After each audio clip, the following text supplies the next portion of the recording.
Всем привет, меня зовут Нариман. Я закончил Назарбаев интеллектуальную школу города Алматы в 2016 году.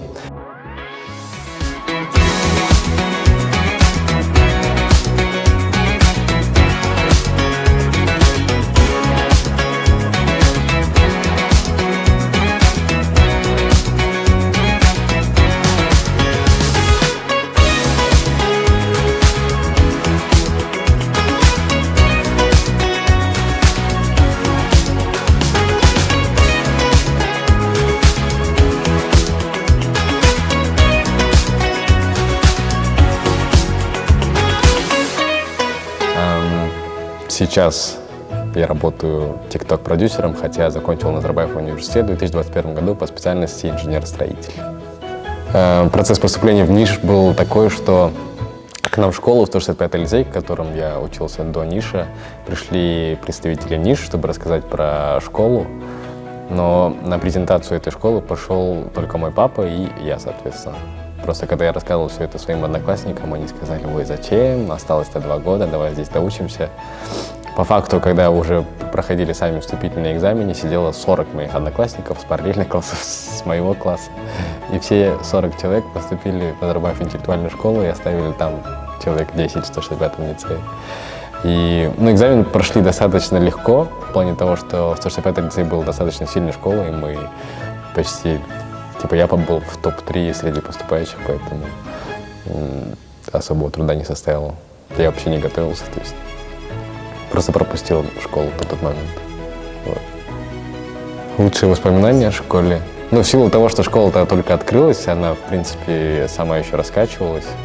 Воспоминания были гораздо круче, чем были, которые в том лице, потому что там нас, конечно, если по урокам сильно мучили, то в нише ты более раскрепощаешься. И воспоминания, наверное, больше о одноклассниках, которые подарили все эти эмоции.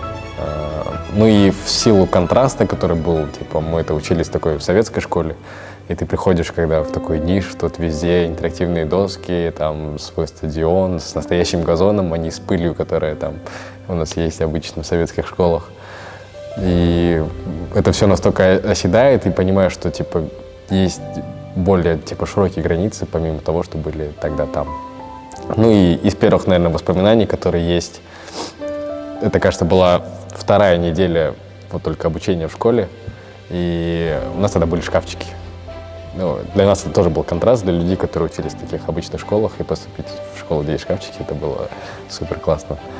Почему эта специальность? Вообще выбор университета был достаточно скорректирован, точнее, благодаря нишу.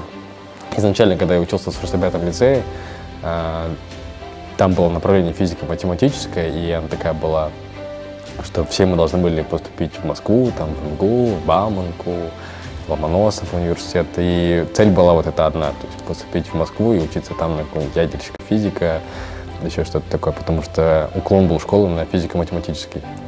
Но потом, когда я перешел в НИШ, и вот эти все границы немножко расширили, что можно, оказывается, учить английский язык, можно сдавать IELTS, SAT и так далее. И за вот эти 2 года интенсива пришлось потянуть английский язык, сдать IELTS. Я с 3-го раза сдал IELTS, чтобы поступить в Назарбаев университет.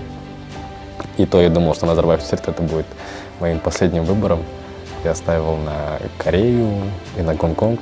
Я получил там скидку, но не получил полный грант, но в силу возможностей пришлось пойти в Назарбаев университет.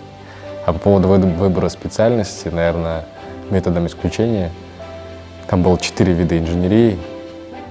Я понимал, что химическая слишком сложная, не хочу париться, механическая мне не нравится, электрическая тоже сложно, поэтому инженер-строитель был такой более-менее, который я решил оставить. На специальность нет. Я знал, что я буду каким-нибудь инженером, но каким именно нет. Но НИШ повлиял, потому что я выучил английский язык, соответственно, я поступаю в Назарбаев университет, а там только 4 инженерии, и там уже методом исключения. Так что, НИШ отчасти повлиял.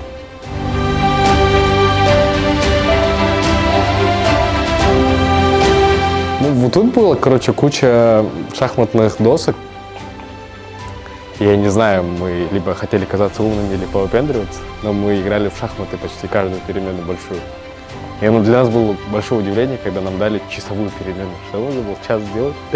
Мы покушали, погуляли, потом играли в шахматы. первого потока. И 12 М, вот это мой класс. И вот после нас уже пошли другие выпускники. Но мы как будто бы корень, мы были первыми выпускниками. Нас было 143 человека, кажется. В общем, в нише это, наверное, был первый раз, когда я выступал на сцене, ну, в роли ведущего. Потому что до этого был максимально такой скромный, стеснительный парень, не хотел выступать, там, боялся лишнее слово сказать.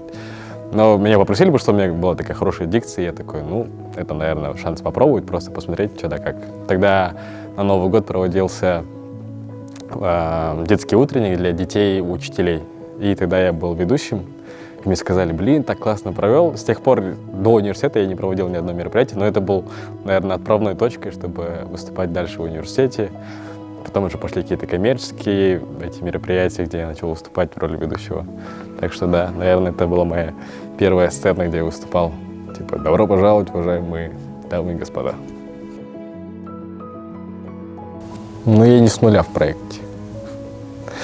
Сейчас я занимаюсь тикток-продюсированием, но прежде чем к этому прийти, я почти 2 года проработал аналитиком в компании Coca-Cola.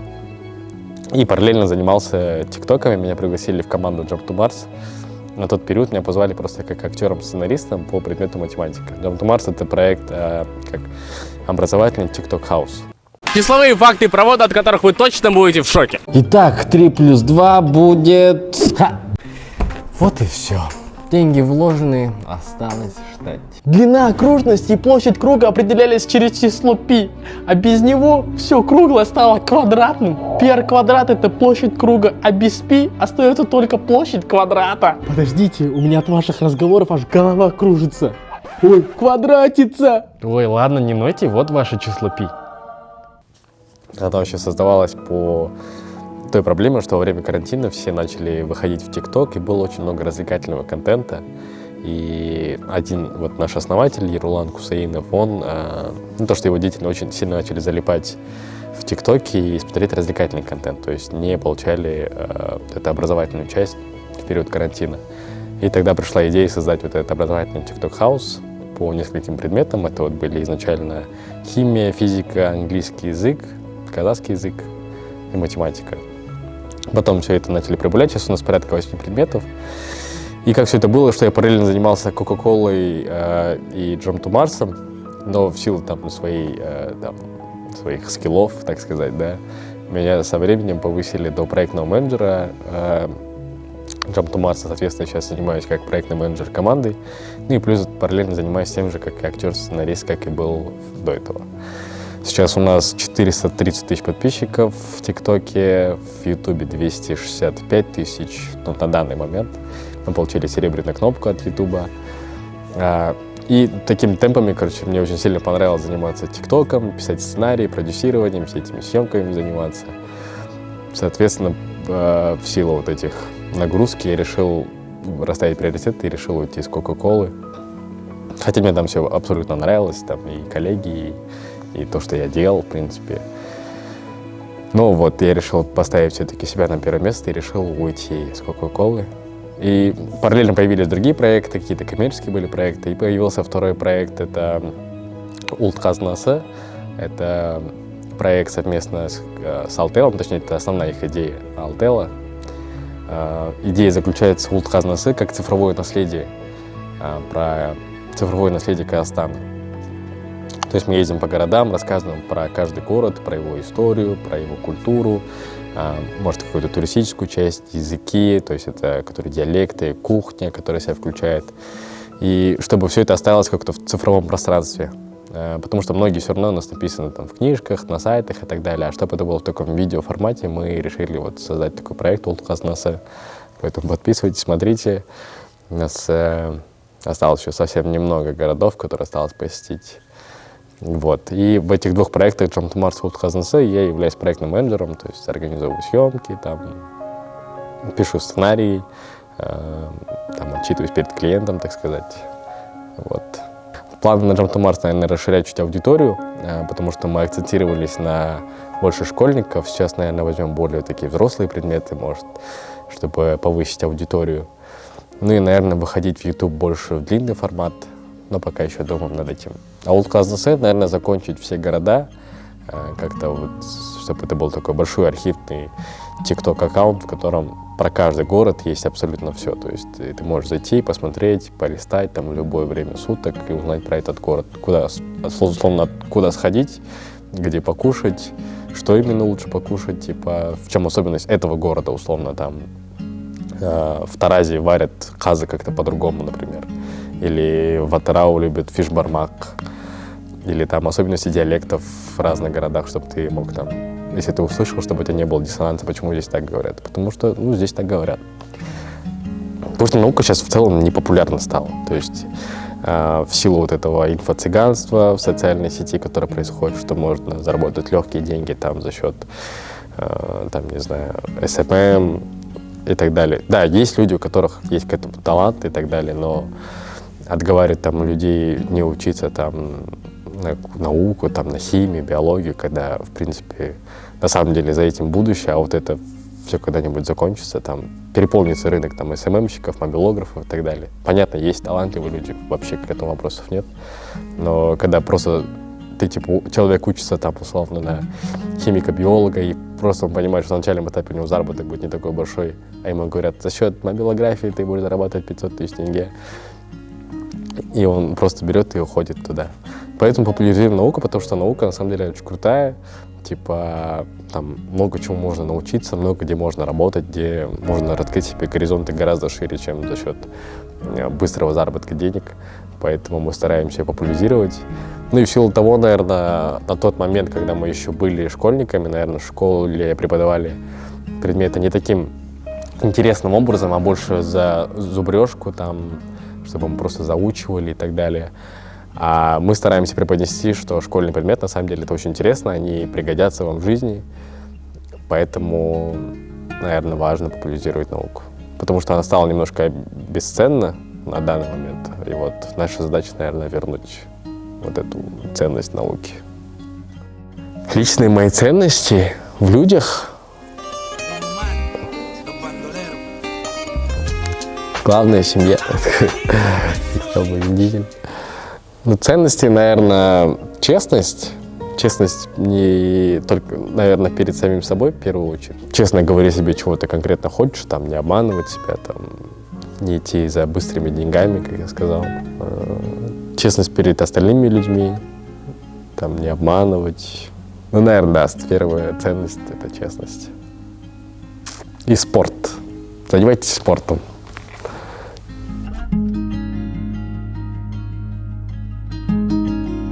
Наверное, большую часть своего времени в школе я провел на этом стадионе, потому что это, наверное, был первый раз, когда в школе нам сказали, у вас будет 2 урока физкультуры. Мы такие, и мы просто проводили кучу времени здесь.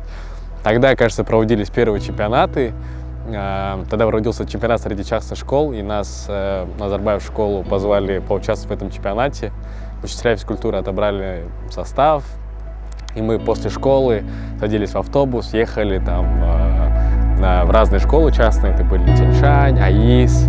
Мы всем проигрывали. Ну, потому что мы были не привыкшие играть на большом стадионе. Там надо было играть 9 на 9, а здесь мы привыкли играть в мини-футбол. Но наш класс был чемпионом школы. 12 М это была сила. Мы всех разносили, всех. И классы помладше, и наших параллельных классов. В общем, наш класс был самым лучшим классом. По поводу бега, в бег я, наверное, пришел в 2014 году. Первый раз я пробежал свои 10 километров, и то, как 10 меня заставили. Папа говорит, ты хочешь пробежать? Я говорю, а что 10, давай сразу 42. Но в силу возраста туда мне разрешали бегать 42 километра только с 18 лет. Тогда я пробежал свою первую десятку. Я пробежал максимально плохо, я проиграл всем своим братьям, проиграл своему папе. И тогда мы поспорили, давайте через 5 лет, когда всем, можно будет пробежать 42 километра, поспорим, кто быстрее пробежит. Через 5 лет, когда надо было пробежать полный марафон, я был единственным участником. Все мои братья слились, папа тоже слился. Вот, тогда я пробежал первые 42 километра. Но тогда я пробежал на полном энтузиазме, я его пробежал максимально плохо, я плохо готовился. И я тогда еще учился уже в Назарбаев университете. Я прилетел с Астаны в Алмату на 2 дня, пробежал 42 километра, вернулся ночью, На следующий день сидел, писал файнал, и у меня вот так ноги тряслись, сидел, я вот так писал файнал. И с тех пор мы в Назарбаев университете открыли свой беговой клуб New Runners совместно с моим другом Мирамом. Мы тогда открыли вот беговой клуб, начали сами читать какую-то информацию в интернете, чтобы делиться ею с ребятами, проводить утренние тренировки, помогали в организации Астана-марафон. И вот так постепенно набираюсь опыта, знаний и так далее. Я уже более как-то осознанно пришел к бегу, покупал нормальные кроссовки, потому что я помню, в одном из забегов я вообще пробежал в футбольных бутсах, это было максимальной ошибкой.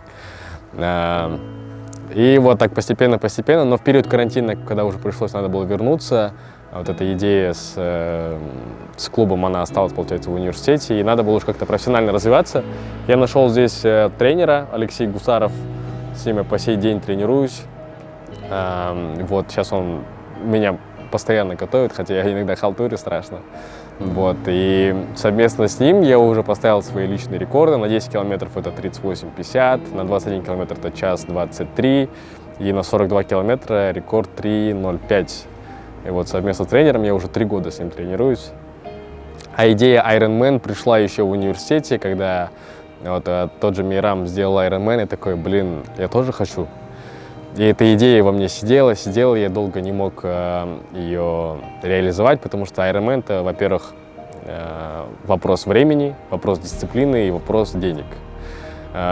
С деньгами, в силу того, что начал зарабатывать, в принципе, решил, потому что нужно было покупать велосипед, трясюты, гидрокостюм, кроссовки, все это участие стоит достаточно дорого. Вопрос дисциплины я не решил. Вопрос времени более-менее решил, как так стал более таким, начал работать на фриланс, вопрос времени решил. И тут надо было уже развивать 3 вида спорта, помимо бега надо было развивать велосипед и плавание. Но из-за того, что я уже зарегистрировался, и в силу энтузиазма и цели, которые я поставил, что до 25 лет я сделаю свою первую половинку Ironman, а время так как у меня поджимало, поэтому в 2023 году я сделал свой первый Half Ironman за 6 часов 18 минут. Ужасное время. Я стоял на 5:30. Вот такая была история. Хард, наверное, учитесь. Hard skills, наверное, лучше развивать именно, да, ну, там, где вы находитесь, в смысле, в плане учебного заведения. Потому что там, ну, типа, есть специалисты, которые в этом шарят, и они вам дадут реальный hard skills. Ну и, наверное, YouTube. Потому что без YouTube я, наверное, университет не закончил бы. Там очень много информации, которую можно выучить типа за считанные минуты. Ну или в плане даже прокачать то, что у тебя есть уже. Soft skills, наверное, первое — это общение с людьми, потому что от людей можно столько всего понабраться, как и хорошего, так и плохого, поэтому нужно уметь фильтровать всю эту информацию, которую они дают. И вот этот communication, который вы общаетесь с людьми, это вот, наверное, самый важный soft skills, потому что если ты не умеешь общаться с людьми, то в будущем, мне кажется, люди пропадут. Если ты не прям узкий специалист, как там айтишник условно. Но и то ты тоже далеко не уйдешь. Ты все равно в какой-то момент, у тебя будет момент стагнации, а без communication. Поэтому просто старайтесь общаться с людьми. Но не навязчиво. Просто общаться там время от времени. Даже в лифте, пока едете с кем-нибудь. Так пообщаться. Раскрепощаться, так сказать. Вот это 2 главных совета. А какие у меня планы на эти 5 лет? В плане профессионального плана как такового нету, потому что изначально, если бы я остался в Кока-Коле, скорее всего, да, я бы, наверное, пытался развиваться по карьерной лестнице. Но в силу того, что сейчас у меня небольшой такой фриланс, и я пока немножко зависим от проектов, наверное, в силу того, что Old Cousins, когда закончится, взять какой-то еще один проект, но уже покрупнее, наверное, и в более масштабном формате, нежели там снимать на телефон, путешествовать, может, что-то более такое грандиозное. Как раз наработаются все навыки в плане продюсирования, а там уже что-нибудь покрупнее. Что еще? Купить машину. Да, и квартиру. А там, может, и жениться уже. Вот. О Баламне я первый раз узнал еще в период карантина, когда было все так закрыто, не было мест куда сходить, и мне писали, типа, можешь организовать поход для наших выпускников. Тогда я узнал об ассоциации выпускников Ниж, и тогда я сводил ребят такой Жиляу. Кстати, я не рассказывал, я альпинист Республики Казахстан, у меня есть значок такой. Вот. И вот, и с тех пор какие-то пошли какие-то активности, я там участвовал один день в Инстаграме я был, потом меня пару раз приглашали быть ведущим, но получилось только в этом году. И вот об ассоциации выпускников. Вообще, первый раз об ассоциации выпускников я узнал, когда я был на первом курсе, я прилетел на осенние каникулы в Алматы. Тогда вот отец-основатель Ниш Аламни, как звали его? Первый... Да, у нас было собрание здесь в школе, в библиотеке. Тогда он пришел с этой идеей к нам, выпускникам первым этого города Алматы. И он тогда еще рассказывал, что типа вот будет создаваться типа ассоциация выпускников. И как-то она в голове отложилась, потом я такой связал пазл, что это один и тот же человек. И я тогда, пойди классно, может поддержать, но я это забил, к сожалению. В общем, у нашего класса была гениальная идея, чтобы оставить след в этой школе, потому что понимали, что за 2 года мы толком ничего не успеем. Мы решили посадить 3 дерева. Вот, кажется, вот первое дерево, там второе, там третье. Но никто их не поливает. Мне кажется, мы вообще всем классом обещали, мы будем приезжать, поливать, там, ухаживать. Мне кажется, за все это время я единственный, кто приезжал, хотя бы один раз полил, все остальные забили. Я вам скучаю, ребят. Всем рахмет, что посмотрели это видео до конца, мне было очень приятно. Мне было очень приятно рассказать про свою историю, хотя мне всего 25 лет. Но всем спасибо. Если у вас есть интересующие вопросы, есть, например, крутые проекты, которые вы хотели бы реализовать вместе, то пишите в комментариях, я обязательно прочту и обязательно увидимся. Всем пока.